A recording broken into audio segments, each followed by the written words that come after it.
আসসালামু আলাইকুম। আমি আরব এমিরাত থেকে আব্দুল আজিজ।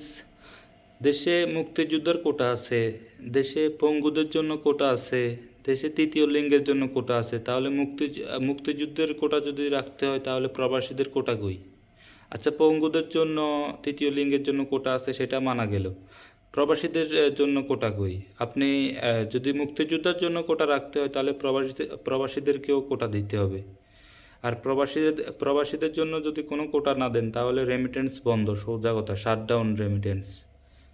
বছরের পর বছর হেনস্থা করে যাচ্ছেন এয়ারপোর্টে প্রবাসীদেরকে। প্রবাসীরা কান্না, আমরা দেখেছি প্রবাসীদের কান্না বিভিন্ন ভিডিওতে, যে বিভিন্ন জিনিসপত্র নিয়ে চলে যাচ্ছে, মানুষকে সর্বোচ্চ মানে সর্বহারা করে দিচ্ছে এই বাংলাদেশ এয়ারপোর্টের ভিতরে। তাহলে কি এমন করতেছেন আপনি, মনে করেন প্রবাসীদের জন্য? প্রবাসীদেরকেও কোটার আওতায় আনতে হবে, আর না হয় রেমিটেন্স পাঠানো হবে না, সোজা কথা। কিছু পেতে হলে কিছু দিতে হয়, এটা সবাই জানে। আপনি শুধু পেয়ে যাবেন, আপনার দেশের অর্থনৈতিক চাকা সচল রাখবে প্রবাসীরা। তো প্রবাসীদের জন্য কী করেছেন এখন পর্যন্ত? কিছু করেছেন? কোনো উদ্যোগ গ্রহণ করেছেন যে যেন প্রবাসীরা এয়ারপোর্টে হেনস্থার শিকার না হয়? কিছুই করেন নাই। তো এটা আমরা মানি না। আমি আপনাদের উদ্দেশ্যে বলতেছি, আমি আরব আমিরাতের প্রবাসী। তো আমি রিসেন্টলি ভিডিও আপলোড করা শুরু করে দিয়েছি আমার ইউটিউব চ্যানেলে। তো 20-21টার মতো ভিডিও দিয়েছি। তার মধ্যে মনে করেন বেশিরভাগ ভিডিওই আমি প্রবাসীদেরকে নিয়ে কথা বলার চেষ্টা করতেছি, প্রবাসীদের পক্ষ নিয়ে কথা বলার চেষ্টা করতেছি। আমি দেখতে পাইতেছি বাংলাদেশের আমরা যারা প্রবাসী আছি তাদেরকে হেনস্থার শিকার হতে হচ্ছে বছরের পর বছর এয়ারপোর্টে, এবং দেশে গিয়ে বিভিন্ন কারণে কোনো সুযোগ সুবিধা প্রবাসীদেরকে দেওয়া হচ্ছে না। আর কোটার এখন সর্বশেষ নিউজ তো সবাই জানেন, কোটার আওতায় আনা হয়েছে মুক্তিযোদ্ধার কোটা।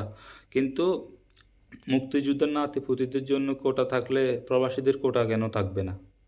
তো আমি এখন এসেছি, ভিডিও আপলোড করা শুরু করে দিয়েছি।